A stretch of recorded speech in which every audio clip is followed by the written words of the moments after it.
When people think of cruising, most imagine palm tree-laden islands in the tropics. But the northern latitudes are just as amazing. Newfoundland is one of our favorite places to visit by boat. Newfoundlanders call their island the Rock.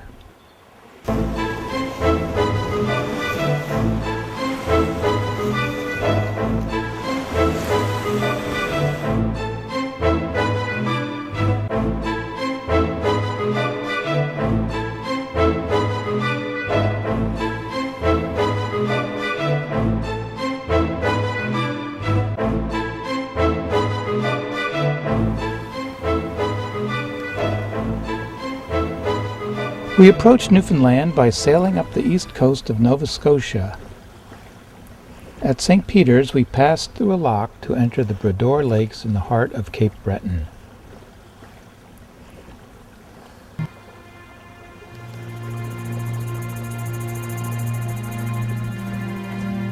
The Bredor Lakes are a popular cruising ground for Canadians.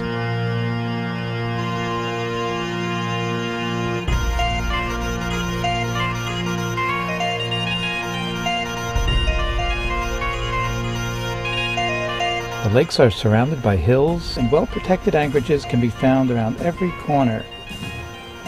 Alexander Graham Bell built a summer mansion here where he hosted his extended family and conducted endless scientific experiments.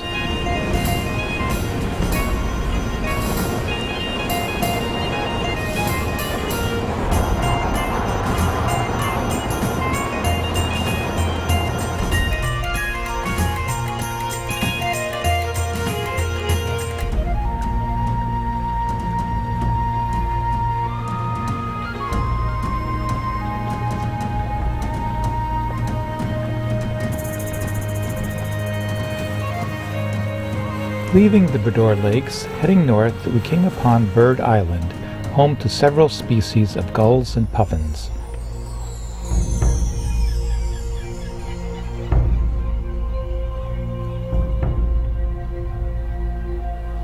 We intended to sail overnight directly to Port aux Basques in Newfoundland, but the wind unexpectedly shifted to the northeast. It felt like a bad omen. We sought refuge in the Cape Breton town of Ingonish. It was pitch black by the time we entered the harbor, but the morning light revealed idyllic surroundings. Entering at night isn't really recommended. The last red and green markers are only about 50 feet apart. Hiking around Ingonish, we discovered a freshwater pond and rugged ocean beaches.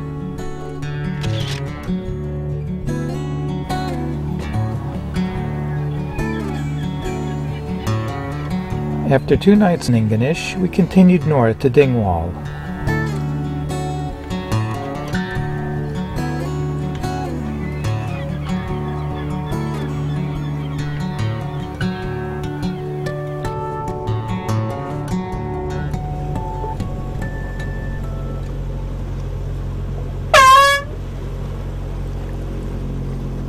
Yeah, they see us. That's a dangerous place to swim. There isn't much in the way of a town here, but the beaches are as spectacular as they are empty.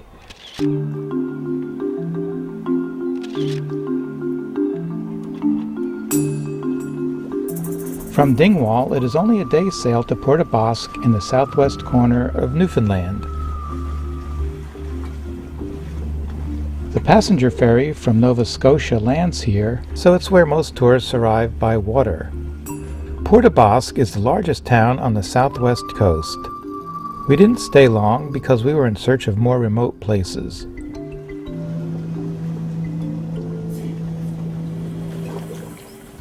Our next stop along the southwest coast was Rose Blanche, population 500. The name is a corruption of Rose Blanche, meaning white rock in French.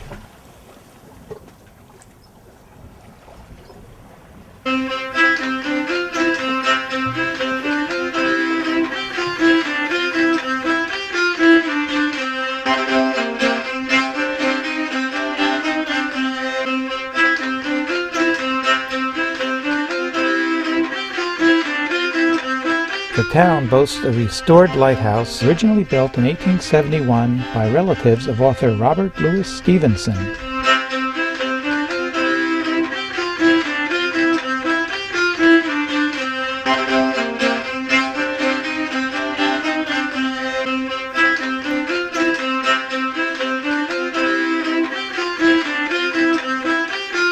We hiked from Rose Blanche to the even tinier village of Harbor La Cou.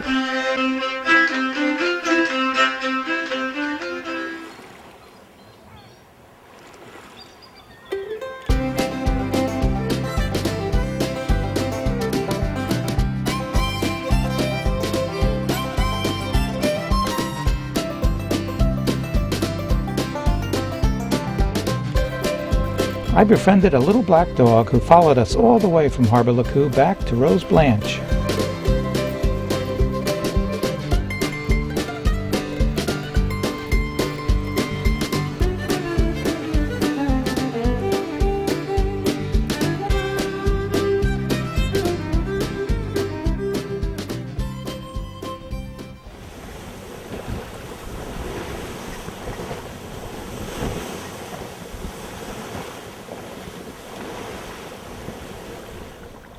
Grand Bruit was our next landfall.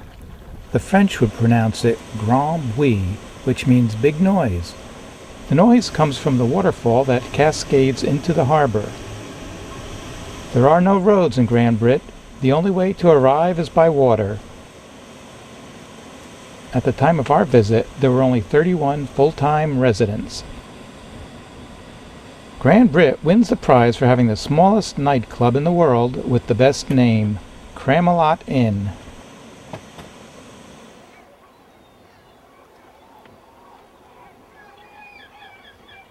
Each outport we visited seemed to come with its own set of hiking trails and a friendly black dog.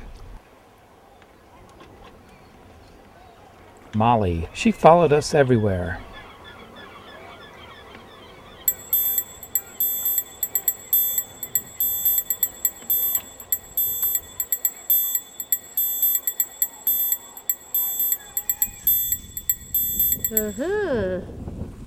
That's what Molly wanted.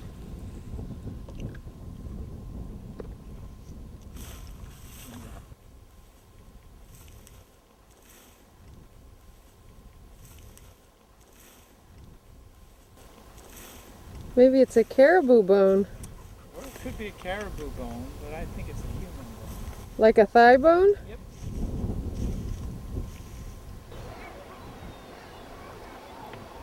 In July 2010, the Canadian government removed all services from Grand Bruit and paid the remaining inhabitants to relocate. Without electricity or government ferry service, Grand Bruit is on its way to becoming another ghost town along Newfoundland's south coast. Everywhere we went, people told the same sad story. The fisheries are dead, the fish plants are closing. The men all go away for half of the year to find work in the tar pits of Alberta or on merchant ships in the Great Lakes. A few miles off the southwest coast lies the island town of Ramea. Our arrival coincided with their homecoming celebration. Every 10 years, all the folks who have moved away return for a big party. Newfoundlanders call these celebrations come homes.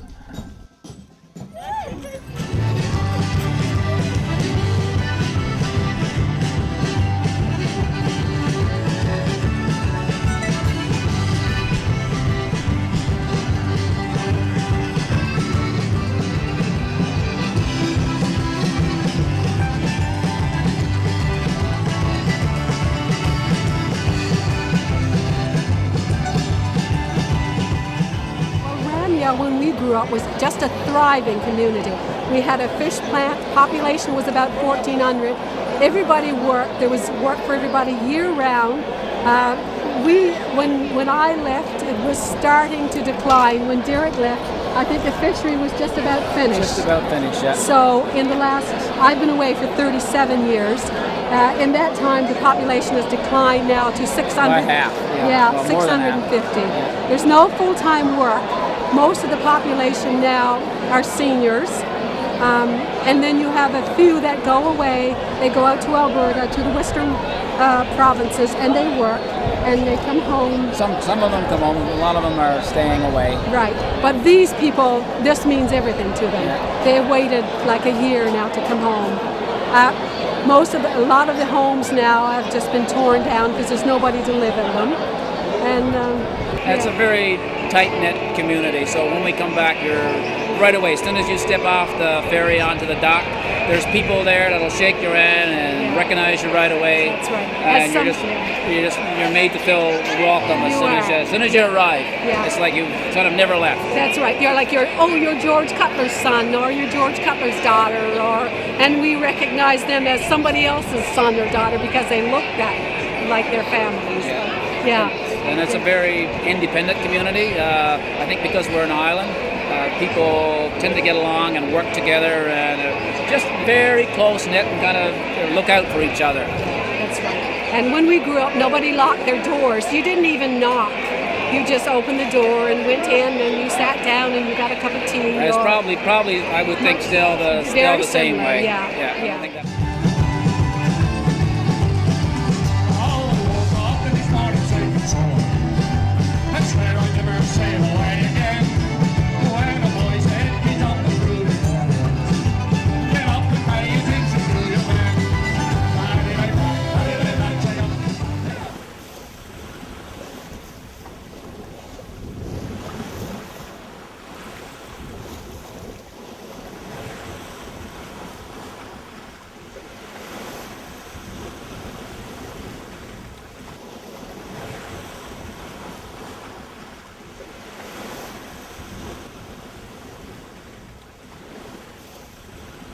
Francois, pronounced Francois by the locals, is another jewel of a town on the southwest coast.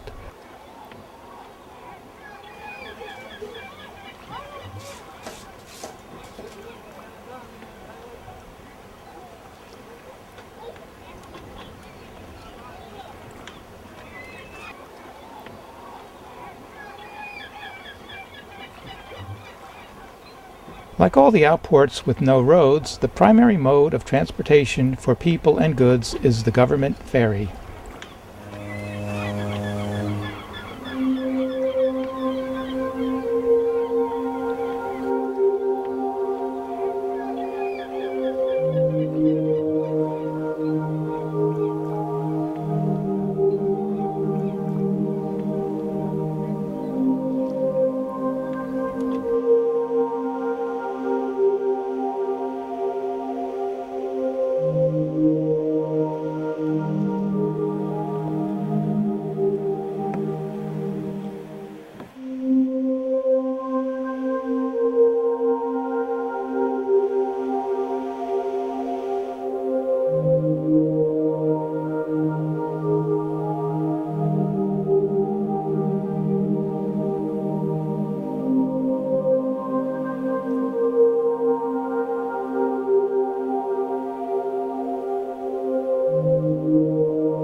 Newfoundland is like where the earth was born, or where the earth never stopped being born. It's all rough rocks, small trees, beautiful skies, beautiful water.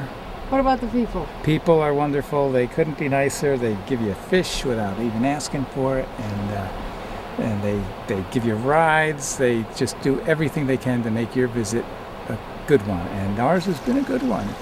As you can see, it's just grand vistas every which way you look.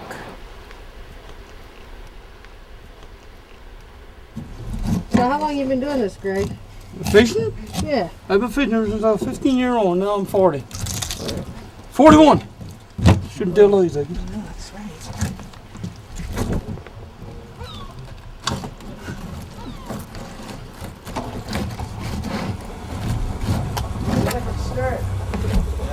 So how is the fishing these days? Scarce. Well, we're closed because of the fisheries too bad. There's not enough cod on the go. There's stuff wrong with those rods now. We can catch away out of rods. So you're allowed to fish for your own We're allowed 5 per person. 5 per person? Yeah, for a foot fishing.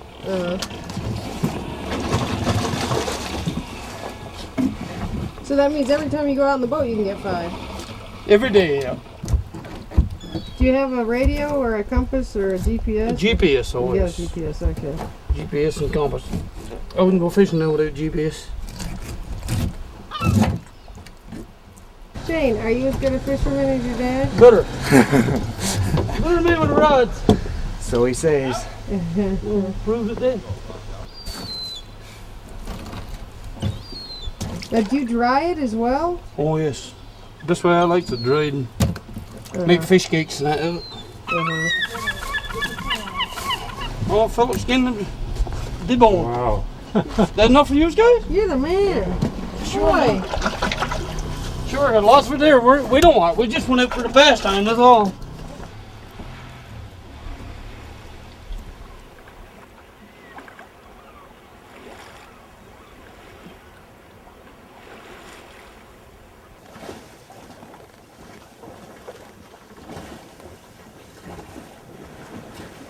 Continuing east along the coast, we discovered a deserted fjord called Hare Bay.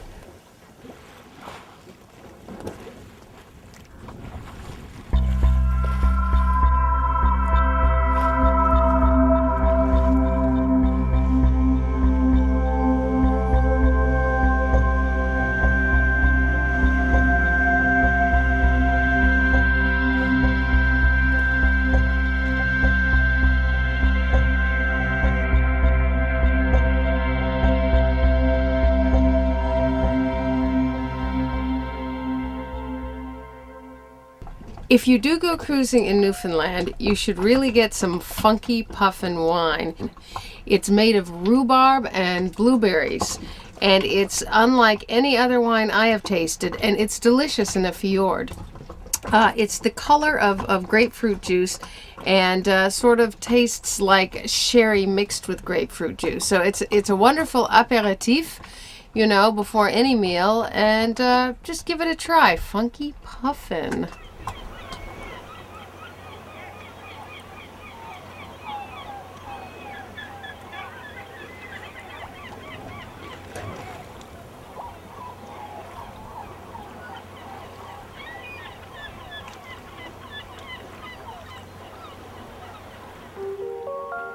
Farley Mowat, the celebrated Canadian author, writes, "Newfoundland is of the sea, a mighty granite stopper thrust into the mouth of the Gulf of St. Lawrence. 50,000 years ago, this great rock was mastered by a tyranny of ice that stripped it of soil and vegetation. It was a world notably inhospitable to people of European origin. The first interlopers to reach southern Newfoundland, perhaps as early as 6 centuries ago, were, however, men of the sea, not of the land. They were fishers in pursuit of cod for food, of walrus for ivory, of whales for oil, with little or no interest in the interior."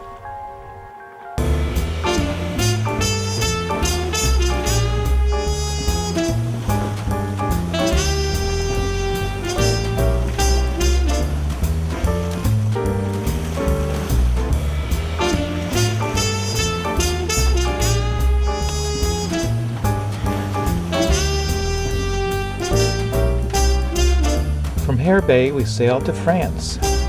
The French islands of Saint Pierre and Miquelon are just a short hop by boat from Newfoundland.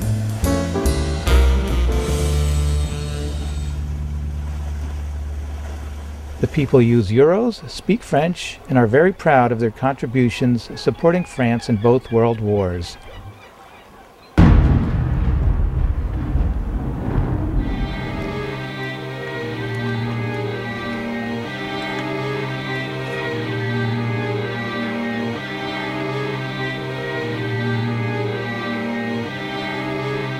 There is a guillotine in the museum. Only one man who committed murder was ever executed in Saint-Pierre. A guillotine had to be shipped from Martinique in 1889 for the event. The people were so horrified by the spectacle that they never used the guillotine again. Fishing used to be the primary source of income. Today it is tourism and the French government.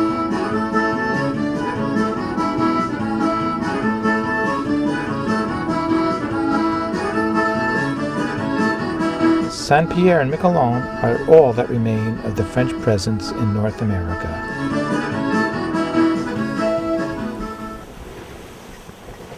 We had hoped to see much more of the south coast of Newfoundland after leaving Saint-Pierre, but Mother Nature revised our plans. Hurricane Bill was heading directly for us.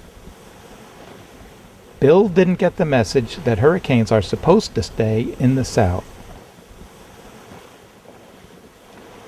We sailed west as quickly as possible to put ourselves on the least dangerous side of the storm. Isle La Morte, located near the southwestern tip of Newfoundland, provided good shelter and a solid wharf. Every line on Mary T was employed to secure the boat. Isle La Morte, or Île aux Morts, is French for Island of the Dead. It seemed an eerie place to wait out a hurricane. 50-knot winds howled through the rigging and caused the boat to heel over as we hid below and drank rum.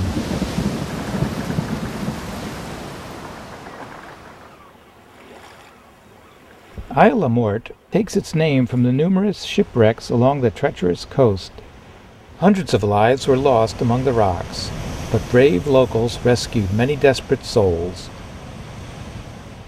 I guess they sort of rescued us too.